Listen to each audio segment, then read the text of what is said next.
What is happening? Welcome to the Plus Pitch Podcast, your morning pitching podcast from PitcherList.com. My name is Nick Pollock. Today is August 17th, and yes, we are going to talk about baseball. We have a huge thing that we are launching tomorrow, which is our baseball dashboard. This Nick's Pitcher Dashboard is going to be a part of the PL Pro Dashboard. And what is that? It's literally everything I use to tell you everything about starting pitchers. I'm not kidding. This is my hub that I made for myself.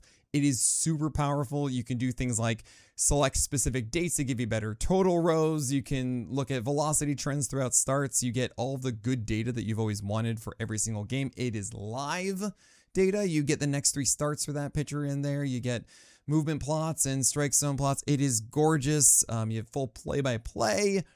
Seriously, it is a free addition to the PL Pro yearly subscription. So go get it today. We are going to give it away for 20% off PL Pro yearly. That is with promo code Live Dashboard. So go sign up today for PL Pro yearly at pitcherlist.com/premium.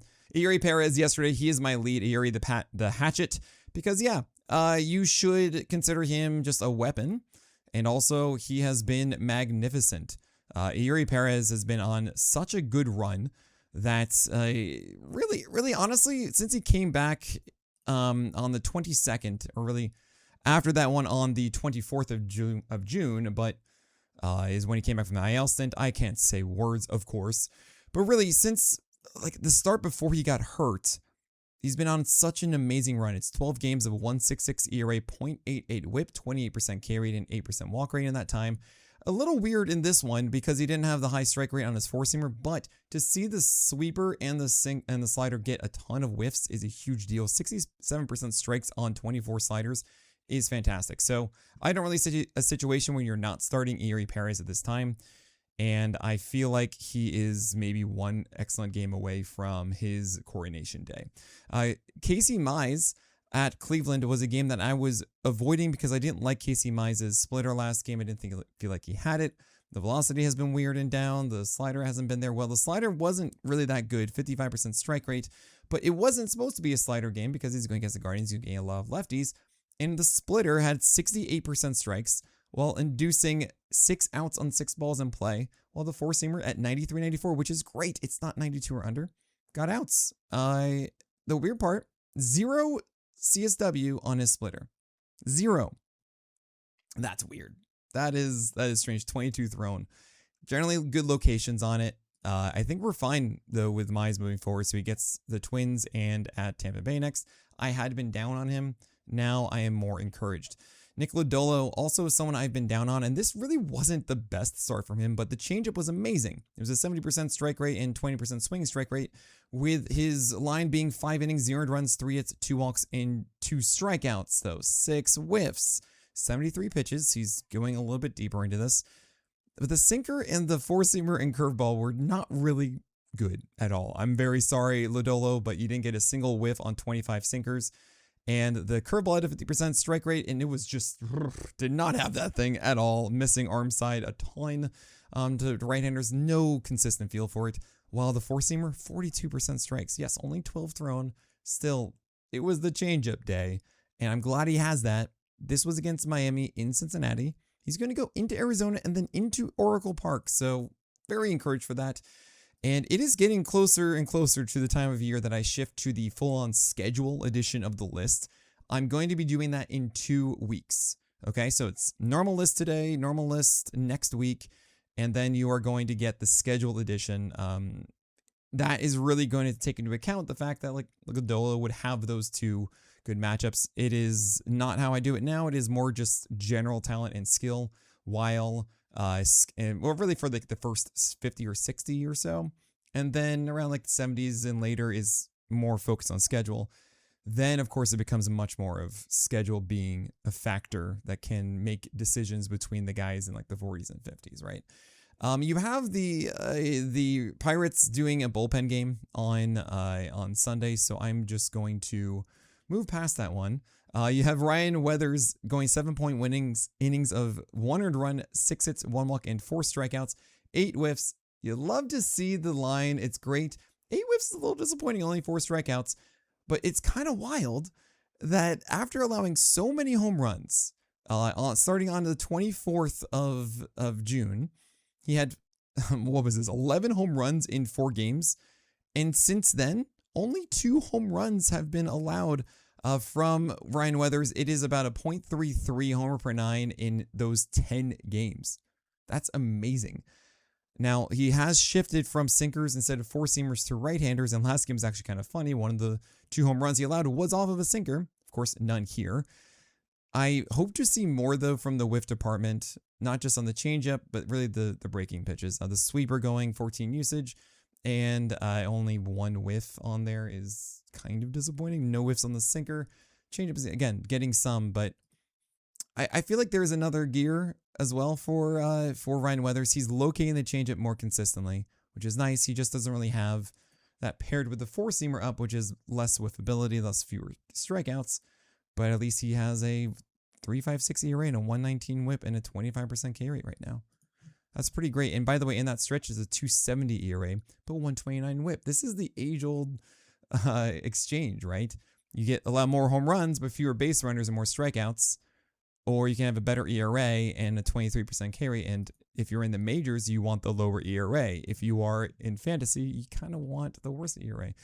You have Logan Henderson against the Dodgers. It's not his coronation day. Why? Because he's not really stretched out for a while. This is only the third game that we've seen him above 90 pitches. And it's also 3 straight now of 6 innings, which is great. He had 1 6-inning game on May 3rd. Right, everything else, all the other 8 starts he's had have been 6 innings or fewer.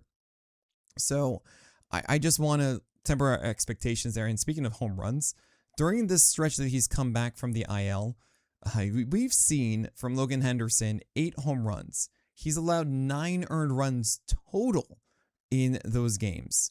So if you're quickly doing the math, okay, 7 of those are solo shots, maybe 8. And that's a 2-run shot, or only 1 batter who has reached base has scored. No, that is not sustainable. It is a sub 6 hit per 9 in that time, and a sub 4% walk rate, which is why you have this glistening whip. I mean, for the season right now, it's a 2.70 ERA, 0.87 whip, 31% carry for Logan Henderson. I mean, that's amazing. Don't get me wrong here. Like, I love Logan Henderson. We have the clear signs of unsustainability is what I'm trying to get at. And he hasn't pitched as much as others to showcase that it's real. He's going to allow more hits. The walk rate does seem very real. 71% strike rate here in this, which is great. Only 7% swing strike rate on his four-seamer. Just to be fair, he's got to get the thing upstairs more. But this is obviously great against the Dodgers. We're stoked about it. We keep rolling him out there. And yes, Coronation Day next time against Atlanta. Just do that one as I promised before. Okay, fine. Just 1 extra sample size sounds good to me. Tarek Skubal. He has pitched 3 games for the Dodgers. Has not gotten a win in any of them. Would you look at that? That 5th inning with Kyle Tucker dropping balls in the outfield. Yeah, I mean, that was, of course, in the 9th inning was the one that really mattered. But yeah, Tarek Skubal's dope and makes us feel dope, and I'm not going to share any thoughts about Kyle Tucker. Bryce Elder, 6 innings, 1 earned run, 4 hits, 1 walk, and 5 strikeouts. I mean, I don't believe it, and you know I don't believe it. It's just as simple as that. No pitch had over a 10% swing strike rate, 5% overall in this one. If you want to keep going with Bryce Elder, you do you. I mean, what else do you need from me? He goes at Milwaukee and then against the Dodgers. So, like, are you going to start him against the Dodgers? No. So, you want to do one more? Fine. Dylan Cease is going to ace 6.1 innings, 2 earned runs, 2 hits, 3 walks, 10 Ks. Sweet. Awesome. Great. We move on. I mean, it's the Dylan Cease lifestyle. 47% strike rate on the change and 46 on the curve and 55 on the slider. You know this. We're still happy. Trevor Rogers, yes, thank you so much. 6 innings, 2 earned runs, 7 hits, 1 walk, and 6 Ks. That last game was, I know, really disorienting. He just did not get whiffs. He did not have the feel for his changeup that we normally see, like a 30% strike rate. Well, this time, 67%. This is the normal Trevor Rogers, and he's still dope, and it's fantastic. 2 plain four-seamers, near 7 feet of extension, actually increased that one, which is cool, 94-95. We love it. Jacob Lopez also, I mean, look, 6 innings, 2 earned runs, 5 hits, 2 walks, 6 Ks. Jacob Lopez, he's doing the thing that he did before, and it's successful. This is now, if you saw it on the in the game against the Nationals on the 19th, if we said, okay, which we did, we're like, hey, that is actually the command and approach that we saw last year. Let's see if it sticks. If you picked him up then and took a spec out on it, Jacob Lopez over the last 5 starts now, 2.22 ERA, 113 whip, and a 28% K rate. Just throwing that out there, guys. Jacob Lopez is in a very good rhythm. And guess what? He goes into Houston. He takes down right-handers effectively. That is good. He goes into Houston, has to host the Twins, which we're fine with because he hosted the Texas Rangers here. And then he goes into Texas after that. Like, pick up Jacob Lopez. Brian Wu, 6 innings, 2 earned runs, 3 hits, 1 walk, 5 Ks at Houston. I think we are past the whole thing of home road splits now, I hope. 4-seamer was looking great. Sinker was there for called strikes. And then you have some effective breaking balls. 45% strike rate on the slider. Not exactly what you want, but you had a good sweeper. 6 for 6 strikes there. Half of it, 1 for 2 on the curveball.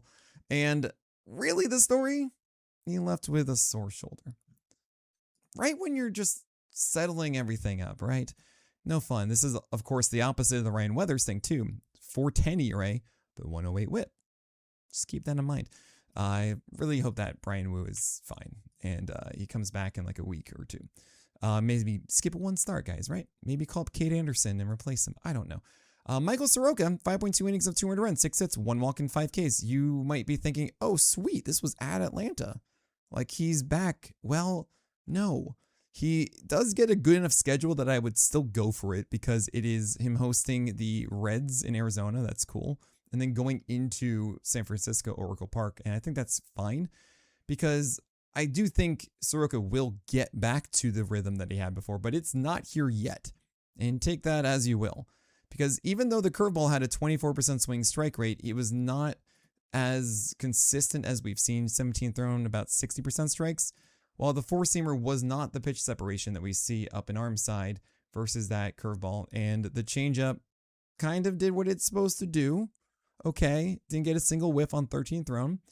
But it's not the precision and the glorious pitch separation that I'm used to from Michael Soroka. A lot of 4-seamers over the middle of the plate to lefties. He did have some good cutters to lefties inside. One of them was a stupid hit, and I still hate him for it. But it's not peak Soroka. Getting closer to it, it's fine. I think I'm going to pick him up now. But if you want to wait for confirmation, that is not the confirmation we were looking for. 5.1 innings of 2 earned runs, 5 hits, 2 walks, and 4 Ks. Who is that? That's Ryan Johnson.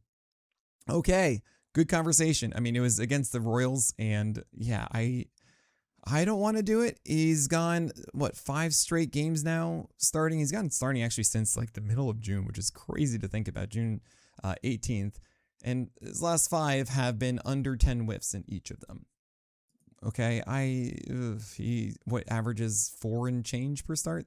He's the first time going over 5 innings, or at least 5 since July 19th. The previous 4 games under 5 innings for Ryan Johnson, in case you were maybe considering it. 5 innings, 2 earned runs, 2 hits, 4 walks, 7 Ks. Who is that? Well, I'm going to tell you after this break. So 5 innings, 2 earned runs, 2 hits, 4 walks, and 7 Ks. That belongs to Hunter Dobbins at Wrigley Field. Good line. I would take this all day, even though with the 4 walks, it's still just a 120 whip, right? And then you have the 360 ERA, 7 Ks. You got a win in there. Sweet. Was this the Hunter Dobbins that I've been kind of interested in? No. Yes, he is actually up in the velocity. It is 94 now, and 94, 95 as opposed to like the 93 or 92. That's cool. The command, not. I really got excited because I saw 4-seamers inside to lefties and then splitters and sliders and curveballs away. And then against right-handers, you got the sinkers inside and then the sweeper and the curve and all the good stuff down and away. This wasn't that. It was a lot of 4-seamers over the plate and a lot of sinkers earning outs and sliders earning outs and everything earning a strikeout at some point. I am not as convinced as I want to be. He is going into Philly next, so he won't have the benefit of Busch Stadium. He didn't have it here either. I don't love it. it's possible. It is absolutely possible. He keeps this velocity. I think that's an important part of this because he has that cut four-seamer now, which is really a cutter, but we're going to call it a cut four-seamer. And if you want to hear more about cut four-seamers, definitely go listen to The Craft with me. Last week we just kind of sat around and we're just thinking about the impacts of cut four-seamers as out pitches and not whiff pitches and how that affects guys. And Hunter Dobbins, of course, is a big part of that. I am okay with it with Hunter Dobbins. He should be better, I think. I don't know. If his command is better, this is okay. This is cool. It could fall away, and he could get very much hit by the Phillies. Hunter Brown, oh my gosh, you are just disappointing me massively. I cannot express this enough. Hunter Brown is just failing with his four-seamer and sinker. I mean, sometimes the sinker can help him. He got 42% strikes on this. Okay, fine. But his four-seamer, 50% strikes. Once again, he's just hovering around that 50% mark.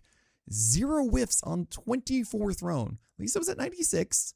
Vert was a little bit lower. It wasn't this 17. It was the 16, which is not really what we want. While the curveball that I think is a filthy pitch, and if that is just dominating 65% to 70% strikes and massive CSWs, great. And it was the latter, 46% CSW. It's how we got through this. But my gosh, Hunter Brown is not Hunter Brown without his four-seamer dominating. Last 4 games, only 1 game of 10 whiffs, 9 and 6 and 5 in the last 2. He has a total of 12 walks in 4 games. 4. Oh man, it is. I don't know. It's not fun. I'll tell you that. Okay. I'm going to keep starting Hunter Brown and hoping that he's going to figure out the four-seamer, but I've been waiting a long time at this point, and I don't know if it's actually going to return this year. You might be making a tough cut later on in the season, include with Hunter Brown. Just throwing that out there. Freddie Peralta, I was really excited about this one because he had 2 ridiculous matchups of the Green Mile, that is Coors and Sacre Verde. So we couldn't really judge him.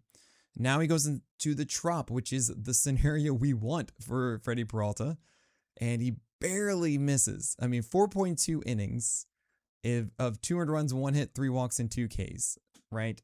This is a game where he had a careful Icarus in the 5th inning. And yes, it was not a good inning. He walked too many batters in this one. He led off with a walk. He got an out, another walk, got a quick line out, and got the hook. He got the hook with obviously men on scoring position, right? And with 2 walks. But at 76 pitches, after fully completing the lineup twice, he was not allowed to pitch against Jackson Holliday, who led off the game, right? That would be the turnover to 3rd time through the lineup. And we saw a four-seamer that was much better in this one. This was actually upstairs. Yes, it had the added vert as expected. It got whiffs. But the changeup that we were getting excited about because the Rays were like, hey, throw that changeup more, 36% strikes. He did not have any support with his secondaries. He threw few curveballs, sweepers, sliders. They combined for just 13 thrown between them. And that's your ball game. I really wish the Rays let him get out of that jam in the 5th at 76 pitches. He still wasn't allowing hits, only 1 hit on the game. I understand he walked 2 batters, but let him do it. I don't know. It's okay. Jackson Holliday isn't the scariest thing in the world.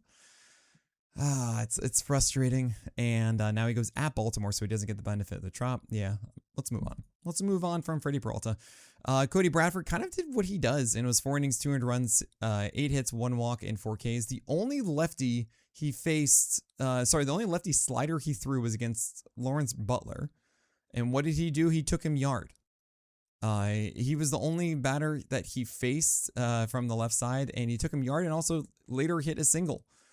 That's really, really unfortunate. That was a 2-run shot in that 2nd inning, and that's all the damage. Otherwise, he actually did what we wanted him to do, Cody Bradford. He went 4-seamers up and changeups down, 2 right-handers. That is good. We're cool there. So if he faces a lot of right-handers, that should be fine. This was also in Sacre Verde, which made it a little bit worse for him. Now he gets the Angels. That's a lot of right-handers. They do not do well against those changeups from southpaws. I'm in for that one. I think Cody Bradford against the The Angels is great. This one was not a good matchup against the Athletics in Sacre Verde, so fine. But we're just happy to see that he's doing what he does. With Cody Bradford, Christian Scott, 6.1 innings, 300 runs, 5 hits, 2 walks, and 7 Ks. 16 whiffs here. I love the Cannibal McSanchez approach against lefties. That is four seamers and cutters upstairs intertwined. I think that's really cool. He did allow more hits than I want, which is unfortunate against lefties. I think he got a little unlucky. Now, against right-handers, it's kind of interesting. He did throw sweepers, and they did get somewhat away, but it's not quite as well commanded as I want it to be. Now, the one thing that I found most interesting is really the fact that I've been calling for Christian Scott to find something to be the low offering. Everything he pitches is pretty much middle or up vertically, right? And he needs to have something else to attack the bottom of the zone effectively, change the eye level, and really be deceptive where they can't just start at the top middle of the zone and then fade to middle away. He might have it. It's been labeled as a sinker, but it was at 90.7 miles per hour. I think actually there's another pitch that was an actual sinker at 96. And both of those pitches are separate from the four-seamer. If you go down and away, that's the 96 four-seamer that lines up with his arm angle. I think that's a sinker. And then if you go further and closer to the x-axis, you have that 90, 91, or 90.7 mile per hour sinker, which is almost 5 miles per hour or 4 miles per hour slower than the four-seamer. It was filthy.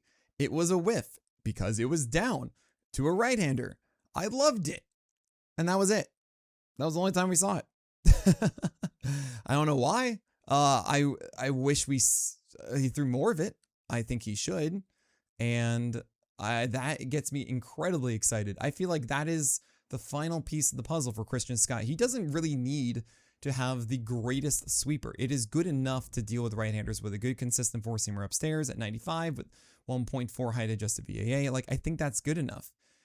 He needs a changeup to really take down lefties and righties and be that big surprise pitch that can put guys away and not create as many walks because he's not going to be converting that high 63% two-strike rate into a higher put away rate of 48.6%, right? That is one of the elements that gets kind of lost in like walk rates and strikeout rates is, do guys have that put away pitch? If they don't, you are going to have a higher walk rate because batters are going to extend at bats through foul balls more often. And if you have that put away rate, that means your walk rate's going to be lower. So Christian Scott, please, whatever that was, I think it's your changeup. Do that again. Also, Tanner Bybee, yes, is a very, very poor quality start. 6 innings of 300 runs, 7 hits, 3 walks for 10 base runners, and 3 Ks. This is a Wonka if you are in a non-quality start league. That is, you get nothing.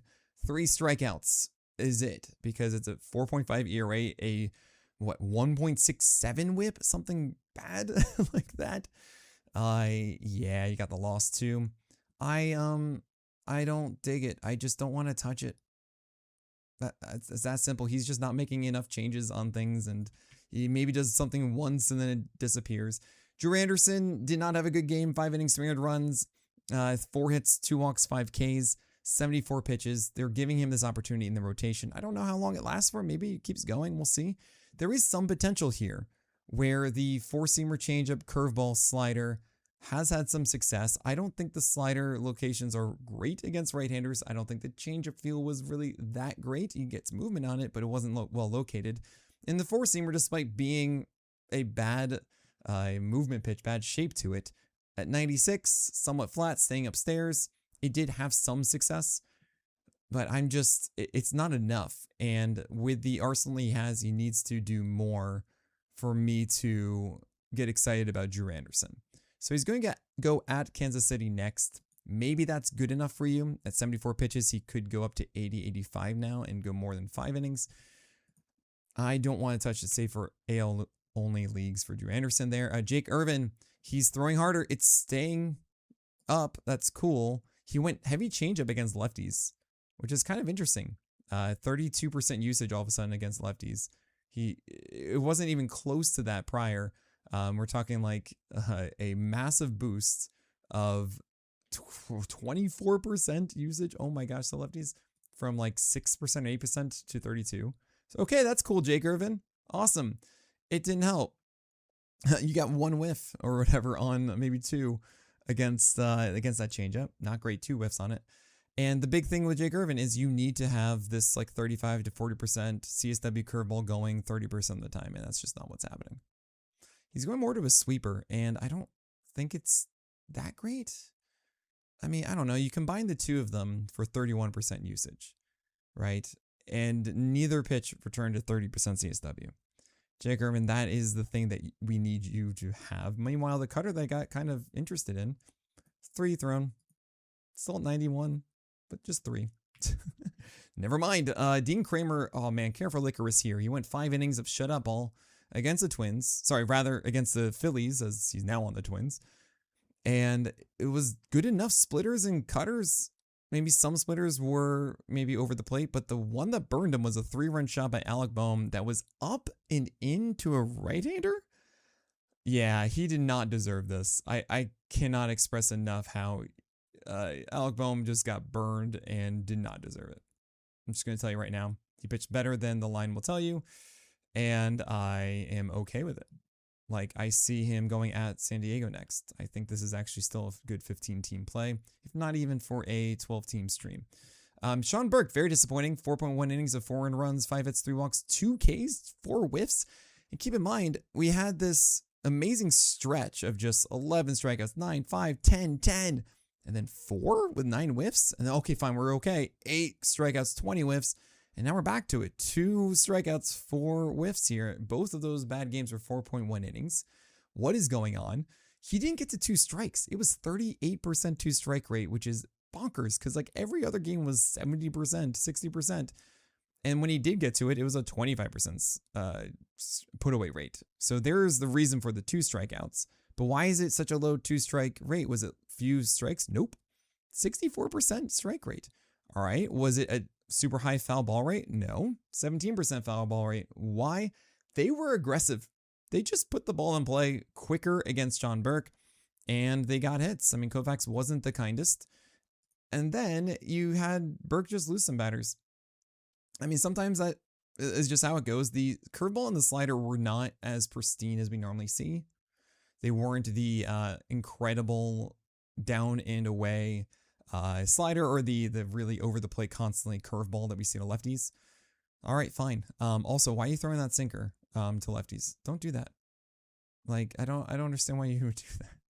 Don't do that. Just start off Colt Keith. Why would you do that?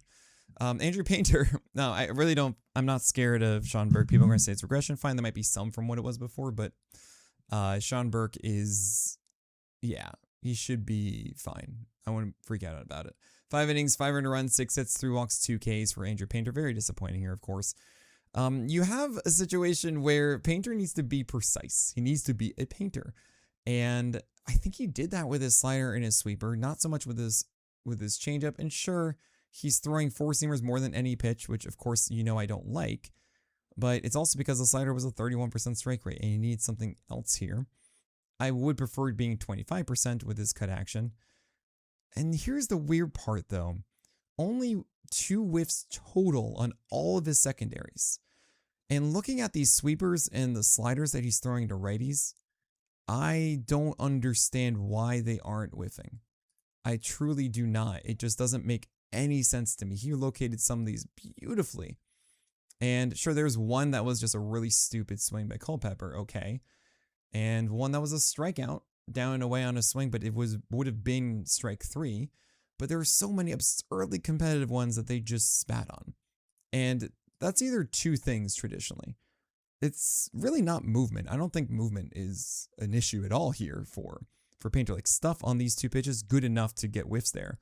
So it's either bad sequencing or there's something that he's tipping here, showcasing that, yes, this is what he's going to be throwing. This is out of the hand, a breaking ball that's going away.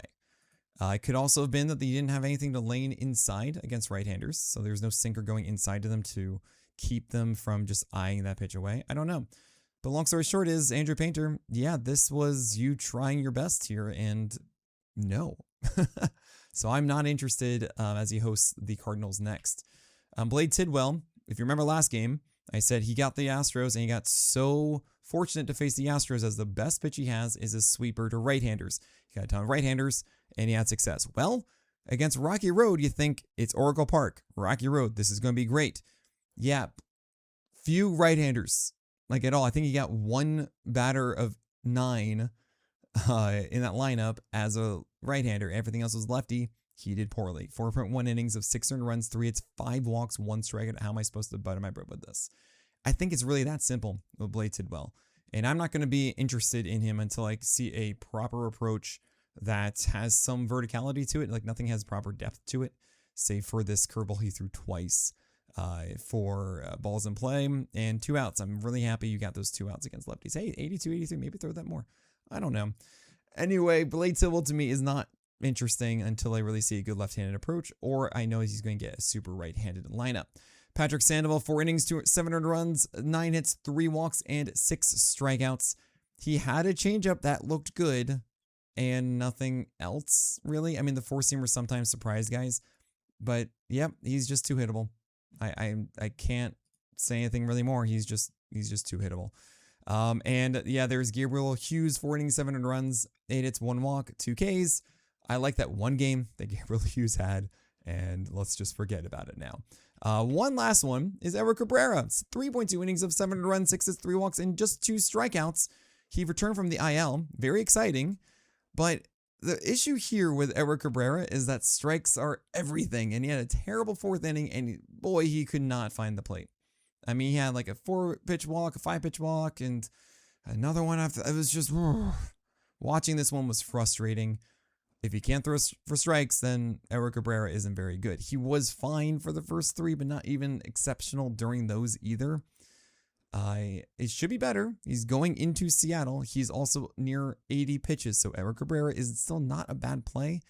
And I want to believe that he will find more strikes. It was a still ill. His velocity is fine. But yeah, he just did not have it at all. And that's unfortunate. But yeah, I think I'm going to put him as a questionable start